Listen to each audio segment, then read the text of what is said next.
ఆంధ్రప్రదేశ్ ముఖ్యమంత్రి చంద్రబాబు గారికి కొంతమంది మంత్రులు తలనొప్పిగా మారారా? ఆంధ్రప్రదేశ్ రాష్ట్రాన్ని అభివృద్ధి బాటలో నడిపించాలని చంద్రబాబు గారు అహర్నిశలు కష్టపడుతూ ఉంటే కొంతమంది మంత్రులు ఆంధ్రప్రదేశ్లో రచ్చరచ్చ చేస్తున్నారా అంటే అవుననే సమాధానం ఇస్తున్నారు కొంతమంది రాజకీయ విశ్లేషకులు. ఈ నేపథ్యంలోనే ఆ మంత్రులు ఎవరు, వారేం చేస్తున్నారు అనేది మనం పూర్తి స్థాయిలో విశ్లేషణ చేసుకుందాం. ప్రస్తుతం మనతో పాటున్నారు ప్రముఖ రాజకీయ విశ్లేషకులు, ప్రముఖ సీనియర్ జర్నలిస్ట్ డివిఎస్ గారు. సార్తో మాట్లాడదాం. సార్ నమస్తే. సార్ నమస్తే. ఆంధ్రప్రదేశ్ రాష్ట్రాన్ని అభివృద్ధి బాటలో నడిపించాలని చంద్రబాబు గారు అహర్నిశలు కష్టపడుతూ సంక్షేమం వైపు ఆయన పరుగులు పెడుతూ ఉంటే కొంతమంది మంత్రులు మాత్రం ఆంధ్రప్రదేశ్లో రచ్చరచ్చ చేస్తున్నారు, కొంతమంది అవినీతికి పాల్పడుతున్నారు అంటూ కొన్ని ఆరోపణలు, విమర్శలు వస్తూ ఉన్నాయి. ఏంటి సార్ ఆ మంత్రులు ఎవరు, వాళ్ళు చేసిన తప్పిదం ఏంటి అంటే ఏం చెప్తారు? అంటే కడివెడు పాలలో ఒక ఉప్పు గుళ్ళికేస్తే ఏమవుద్ది? పాలన్నీ బాగుంటాయా, ఇరిగిపోతాయి? మొన్న కూడా ముఖ్యమంత్రి చంద్రబాబు విస్తృత సమావేశంలో కూడా అదే మాట్లాడారు. ఏమని? కొందరు ఎమ్మెల్యేల వల్ల అందరికీ చెడ్డ పేరు వస్తుందన్నాడు.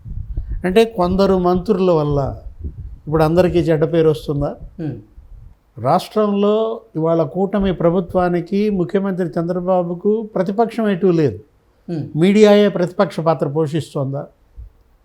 అంటే మీడియాలో వస్తున్న కథనాలు ఇవాళ విస్తుగొలిపేటట్లుగా ఉన్నాయి. ఏంటి? ఒక మంత్రి మరి ఏదో ఒక ట్యాబ్స్ కొనుగోళ్లలో 50 కోట్లు, కేంద్రం 40 కోట్లు ఇచ్చి ఇక్కడ రాష్ట్రం వాటా 10 కోట్లతో 4 శాఖలకు సంబంధించినటువంటి ఈ కంప్యూటర్లు, ఈ ట్యాబులు, ఈ కొనుగోళ్ళు ఏదో ఉంటే వాటిల్లో మరి కమిషన్లు, అతను ఎవరో సూర్యాభాయ్ అంట, రకరకాల కథనాలు. ఏది? ఆ మంత్రి ఇక్కడెక్కడో హైదరాబాదులో ఒక హోటల్లోకి వచ్చినట్టు ఏదో మరి అంత కథనాలు వచ్చిన తర్వాత కూడా వెనుకంజ వేయకుండా, పేపర్లో వచ్చిన తర్వాత కూడా అయ్యింది కదా, ఇక జరిగిపోయింది కదా, ఇచ్చేసాం కదా అని మరి వెళ్ళి ముడుపులు తెచ్చుకున్నారన్న వార్తలు, ఏదో 2 కార్లు. అంటే ఇవాళ ఆ మంత్రి ఎవరు మహిళా మంత్రి అంటున్నారు. రకరకాలు మనం చూస్తున్నాం. ఏంటి? ఇవాళ నకసిక పర్యంతం ప్రతి ఒక్కళ్ళని స్కాన్ చేస్తోంది మీడియా. వాళ్ళు ఎమ్మెల్యేలైనా మంత్రులైనా తప్పటడుగులు వేస్తే సరిదిద్దాలని ప్రయత్నిస్తోంది, కథనాలు ఇస్తోంది. అది కాస్త తప్పుటడుగులైతే ఆ తప్పులకి జనమే శిక్ష విధిస్తారు. అంటే ఇప్పుడు ఈ మంత్రులు ఇవాళ గుదిబండలుగా మారారా అనిపిస్తాం. ఇవాళ ఇంకో కథనం ఏదో వచ్చింది. ఒక మంత్రి ఆయన ఇలాకాలో ఏదో పేకాట నిర్వహిస్తున్నారని, అసలు ఆ ఊరే ఒక పేకాట క్లబ్గా మారిందని, నీకు స్టార్ హోటల్లో ఉన్నటువంటి విలాసాలన్నీ అక్కడ కల్పిస్తున్నారని, ఒక 40-50 మంది కాపలాలు కాస్తున్నారని, మధ్య ఏర్లైపోతుందని. అంటే ఇవి ఏంటి? మీరు పేపర్లో వచ్చింది, ఛానల్లో వచ్చింది చూడండి. తప్పు కనుక జరిగితే సరిదిద్దుకోండి. ఒక హెచ్చరికగా దీన్ని చూడాలి. కానీ బరి తెగించారనుకో, మీ కళ్ళ ముందే ఉన్నాడు జగన్మోహన్ రెడ్డి, వైఎస్ఆర్ కాంగ్రెస్ పార్టీ, వాళ్ళ మంత్రులు, వాళ్ళ ఎమ్మెల్యేలు. ఏం జరిగింది వాళ్ళకి? బరి తెగిస్తే ప్రజలు ఇచ్చేటటువంటి బహుమతి కూడా మీరు చూశారు కదా. 151 సీట్ల నుంచి 11 సీట్లకి నేలకేసి కొట్టారు. మొత్తం జగన్మోహన్ రెడ్డి క్యాబినెట్లో ఒక్క పెద్దిరెడ్డి తప్ప అందరూ ఓడిపోయారు. జగన్మోహన్ రెడ్డి మంత్రిమండలిలో మొన్న చూశారు ఎన్నికల ఫలితాలు. గెలిచింది ముఖ్యమంత్రి జగన్మోహన్ రెడ్డి, నెక్స్ట్ పెద్దిరెడ్డి రామచంద్రారెడ్డి. ఒక్క మంత్రి అన్న గెలిచాడా? ఆ పరిస్థితి మనకు రాకూడదు అని ప్రతి ఒక్కళ్ళు కోరుకోవాలి. గతంలో మనం చూసాం, కూటమి ప్రభుత్వం ఏర్పడిన తొలినాళ్లలోనే ఎవరో ఒక మంత్రి ఆయన భార్య ఏదో ఒక ఇన్స్పెక్టర్ మీద ఫైర్ అయిందన్నారు. ఏదో ఇట్లాగే గ్రామ సభకో దేనికో వెళ్తుంటే ఆ ఇన్స్పెక్టర్ ఏదో ఆయనకి సెల్యూట్ చేయలేదో, మరి లేకపోతే ఆమెకి సకాలంలో రాలేదో, అసలు ఆయన దానివల్ల ఎంత ఇబ్బంది పడ్డాడో మనం చూసాం. ఇప్పుడు అతను ఏదో ఇట్లాంటి వాళ్ళు మొదట్లో ఈ తలబొప్పి కట్టించుకున్న వాళ్ళంతా దారిలోకి వచ్చారు అనుకునే లోపు ఇంకా తలబొప్పిలు పెరుగుతున్నాయా? మనకు అదే కనపడుతోంది. ఆయన ఎవరో ఒక మంత్రి తెలంగాణ రియల్ ఎస్టేట్లో జోక్యం చేసుకుంటున్నాడని,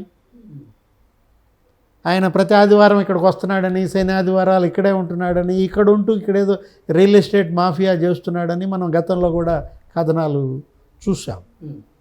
ఇవాళ మీడియా అపోజిషన్ ఎటు అసెంబ్లీకి రావటంలా, జగన్మోహన్ రెడ్డి ప్రతిపక్షంగా విఫలమయ్యాడు కాబట్టి ఇవాళ మీడియాయే ప్రతిపక్షంగా పనిచేస్తోంది. తప్పుటడుగులు వేస్తుంటే స్పష్టంగా ఎత్తి చూపిస్తోంది.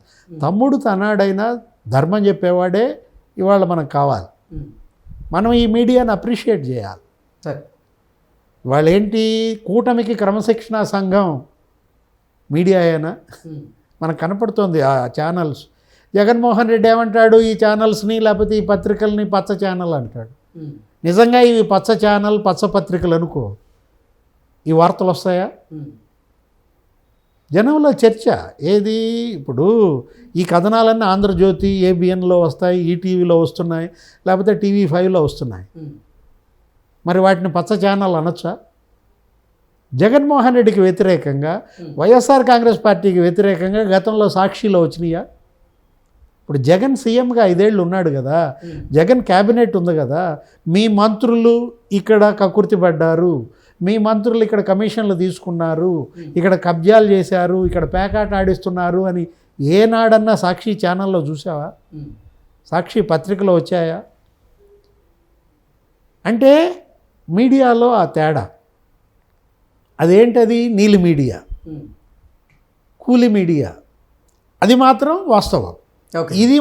ఇది పచ్చ మీడియా కాదు అని స్పష్టంగా కనపడుతుంది. ఎందుకంటే ఇవాళ పచ్చ పార్టీ కావచ్చు, దాని మిత్రపక్షాలు కావచ్చు, తప్పు కనుక చేస్తే వెంటనే ఎత్తి చూపిస్తున్నాయి. మరి ఇది పచ్చ మీడియా ఎలా ఉంది? అదేమంటే నేను మీడియా గురించి మాట్లాడితే నువ్వు జగదీష్ రెడ్డి అంటావు, స్లాటర్ హౌస్ అంటావు. అది తెలంగాణ గోల. తెలంగాణలో మీడియాలని కొంతమంది స్లాటర్ హౌస్లు అంటారు. ఇక్కడ మనం తీసుకున్నట్లయితే ఎవరా మంత్రి అన్నారు, ఎవరో మహిళా మంత్రి అంటున్నారు. ప్యాకాట్ నడిపించిన మంత్రి ఎవరు? ఇప్పుడు ప్యాకాట్ నడిపించిన మంత్రో, లేకపోతే వారానికి 2 సార్లు హైదరాబాద్ వచ్చి అప్పట్లో రియల్ ఎస్టేట్ మాఫియా చేసిన మంత్రో, ఇవాళ జనానికి తెలుసు. మనం చెప్పాల్సిన అవసరం లేదన్నమాట. మిమ్మల్ని నఖశిఖ పర్యంతం స్కానింగ్ చేస్తోంది media. Print media, electronic media కాదు, ఇప్పుడు అదనంగా సోషల్ మీడియా వచ్చేసింది. సోషల్ మీడియా కాదు, అసలు ఇవాళ ప్రతి ఓటరు ఒక జర్నలిస్ట్ అయిపోయాడు. ఆయనే ఒక సెల్ఫీ వీడియో వదులుతున్నాడు. అవును, అతనికి జరిగిన అన్యాయాన్ని, గతంలో జనానికి జరిగినటువంటి నష్టం, జనం సమస్యల్ని జర్నలిస్టులు ప్రతిబింబించేవాళ్ళు, ప్రతిస్పందించేవాళ్ళు, పత్రికల్లో రాసేవాళ్ళు. ఇప్పుడు అది లేదు. ఇప్పుడు జనం తమ సమస్యలను తామే సెల్ఫీ వీడియోల రూపంలో పోస్ట్ చేస్తున్న నేపథ్యంలో తస్మాత్ జాగ్రత్త.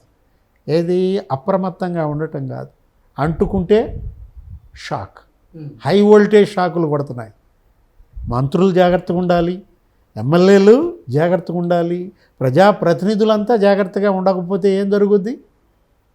హై వోల్టేజ్ షాకులు తగులుతాయి. ఇసుకలో ఏలు పెట్టకూడదు అని చెప్పాడు, మద్యం జోలికి వెళ్ళొద్దు అని చెప్పాడు మొన్న ఆ రోజు విస్తృత సమావేశంలో.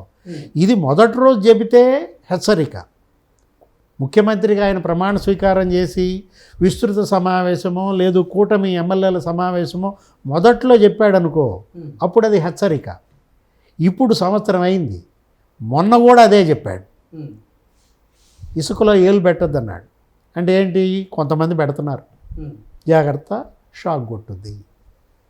ఇప్పుడు మద్యం జోలికి వెళ్ళొద్దని చెప్పాడు, అంటే కొంతమంది వెళ్తున్నారు, జాగ్రత్త అని చెప్తున్నాడు. హై వోల్టేజ్ షాక్ ఏది? ఇసుక హై వోల్టేజే, మద్యము హై వోల్టేజే. చెబుతావు కృష్ణ. ఇప్పుడు పిల్లలకి, ఇప్పుడు నా పిల్లలు ఉన్నారు, అమ్మ అది ప్లగ్గు, దాంట్లో ఏలు పెట్టద్దు అని చెప్తా. నా చిన్న కూతురు ఏం చేస్తుంది? పెట్టుద్ది. ఏం జరుగుద్ది? షాక్ కొట్టంగానే వెనక్కి తీసుకుంటుందా లేదా? డాడీ కరెక్ట్ చెప్పాడు, ఇక పెట్టకూడదు అని మరి ఇప్పటివరకు పెట్టలా. కానీ వీళ్ళు పెడుతూనే ఉన్నారా? అంటే వీళ్ళు పిల్లలు కాదనమాట. పిల్లలైతే ఒక మాట చెప్తాం, ఒక దెబ్బ వేస్తాం. వీళ్ళకి ఎవరేయాలి దెబ్బ? జనం దెబ్బ మామూలు దెబ్బ కాదు, అది గొడ్డల దెబ్బ. ఆ పరిస్థితి తెచ్చుకోకూడదు. తెచ్చుకున్నాడు, మీకు కళ్ళ ముందు ఉన్నాడు. జగన్మోహన్ రెడ్డి ఏ తప్పులు చేశాడో ఆ తప్పులు మీరు చేయబాకండి అయ్యా అని జనం చెప్తున్నారు. Okay sir, thank you so much.